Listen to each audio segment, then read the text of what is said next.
Hey, what's going on YouTube? In today's video, I'm going to be doing a 1-year review on my transition relay. My transition relay is the XO PNW version. And in today's video, I'm going to be talking about my likes, my dislikes, what I would like to see in the next version. And I'll also be talking about who this bike's for, if you should still buy it. And I'll also give you guys a quick bike check. So for tires, I switched them out. I'm running the E-Wild front and I'm running the DH16 rear, still running stock rims. Found them to be really reliable, honestly. I think they're the Race Face Effect R30.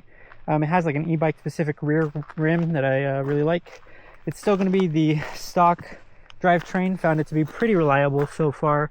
It's the XO axis, only had to adjust it like one time after a huge crash. Still running the stock TRP brakes. One thing to note is that these bolts came loose after about like 6 months, I want to say. So double check this bolt and this bolt right here. But other than that, haven't needed to bleed them just yet. Have these like handguards, VC handguards. Overall been super reliable. Still stock suspension. Changed out the coil to an SLS just to make it match. Performance difference I've noticed is that it's a little bit more lighter, like to get into the shock stroke. But other than that, it's been pretty good so far. This is the second Fazua motor that I'm on. So far, no complaints. But I'll get into it more within the actual review. Running this little toe peak multi-tool. You just flip it out and it pops out super cool. Right here I run these two adjustable bands just to make sure that this battery cover doesn't come off. That'll also cover in the review, but yeah, I think that's the full overview of a bike check. Not really changed much, still the stock grips, stem still stock, C-post stock. I'm not a huge fan of the one-up dropper, so maybe I'll change that, but I'll change it whenever it starts getting sticky. But overall, yeah, pretty happy with how I have the bike so far. Alright, and now starting the review section, I'm going to first start off with my likes. My first like, and the reason why I chose this bike in the first place, was because of the weight and wanting an e-bike that would be less than 50 pounds. This bike came in at exactly 45.5 pounds and is a very noticeable weight difference when comparing it to a full powered e-bike. Moving on to my second like, I really like the ability to be a mullet or a full 29er and the total configuration that I could do at 160mm or 170mm.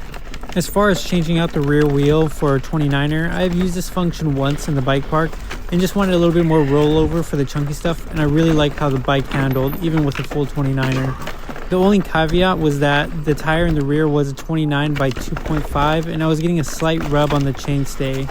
It wasn't noticeable during the ride, but I did notice it after inspecting the bike. My third like would be the battery life.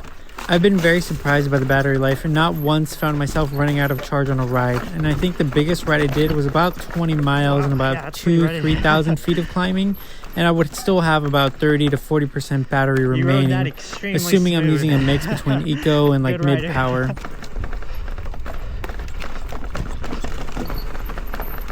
My fourth like would be the handling.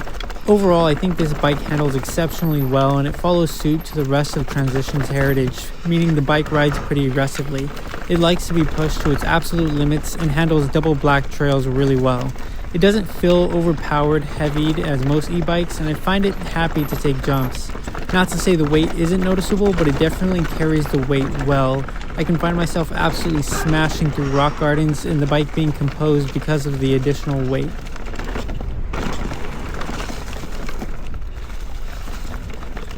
My fifth and final like before moving on to the dislikes is the Fazua motor, and this is kind of a hybrid between a like and a dislike. I think the Fazua motor is probably one of the best SL e-bike motors in the market, on paper. I will go more in depth on my particular experience in a little. The Fazua motor is amazing when it works. It's fast, it's pretty efficient and responsive, and I like how powerful and light the motor is. Personally, I think if Fazua could get this motor to be reliable, it would hands down be the best lightweight e-bike motor on the market.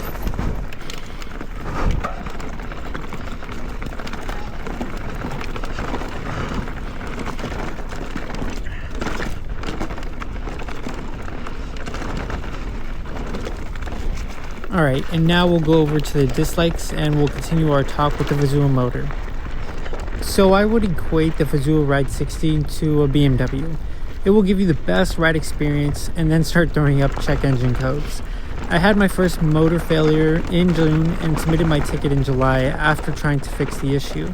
Then I received my new motor in October. Since October, I now have about 130 miles on the second motor, and so far it's been working okay. Sometimes I will put the battery in and the bike will be reluctant to turn on. I've also ran into an issue where I hit my crank on a rock when pedaling and then the bike will not turn on at all. And then I had to troubleshoot for about 10 minutes, take the battery fully out and reset the bike, and then it eventually turned on. Additionally, I have noticed on my second motor, and I'm not sure if this is a software update or how the motor should have been operating from the start, but the motor output is not as strong as the first motor. It feels as if the motor software will cut power to match my output.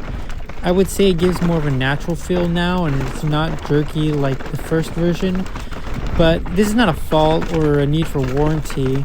The motor will provide power if I put more power to the pedals. It's just something that I've noticed. Alright, and now moving on to the second con is the 2-in-1 use with the battery cover and battery issues.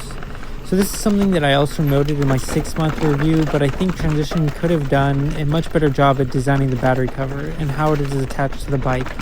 I think it is such a cheap and flimsy design, and I've heard stories about people losing their battery cover when driving on the freeway.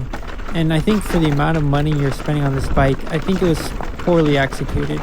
The fact that I have to use straps to secure my battery and battery door just sucks and takes away from the whole look of the bike. And next up I want to cover is the Fazua Ride 60 system turning off when riding rocky, chunky terrain. So this is something that was a con at first and plagued a lot of Transition relay riders, was the bike turning off when riding any sort of chunky terrain and or hitting a drop. I would constantly be dealing with this and it was pretty annoying when you would pedal and have no assistance. However, huge thank you to Team A as they commented that if you use electrical tape and connect the 2 wires underneath the battery, it will help out with this problem. For me personally, it did work for the first 2 rides and then I noticed it started cutting out again. So I started bending the metal clip in which the battery snaps into, and it seems to be working for now with this electrical tape combo. And I don't think it's something you can set and forget, but you can minimize the amount of occurrences.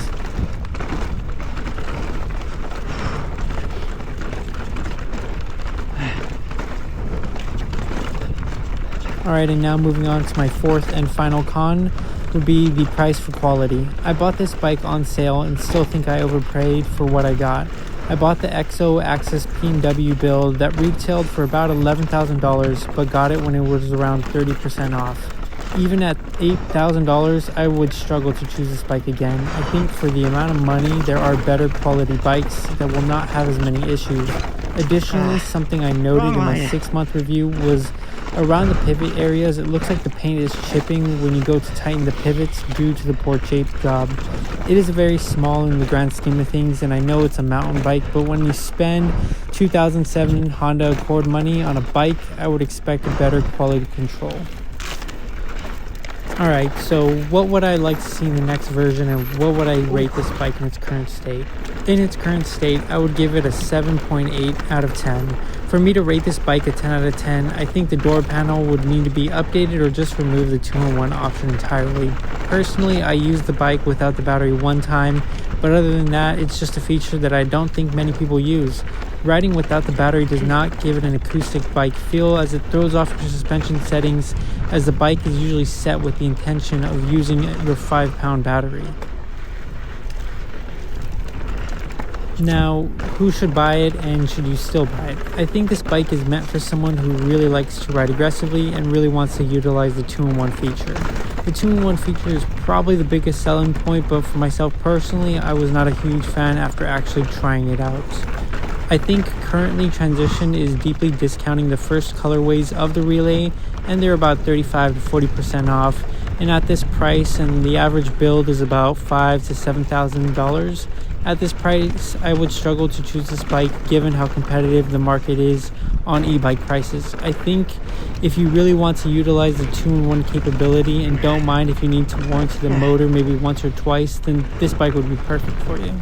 Alright, and I hope this video gave you some good insight on what my ownership experience has been like, and if maybe you are having the same experience. And if you own a Relay or a Fazua Ride 60 powered e-bike and would like to share your experience in the comment section, please do. Thank you guys for watching and hope you enjoy the rest of the video.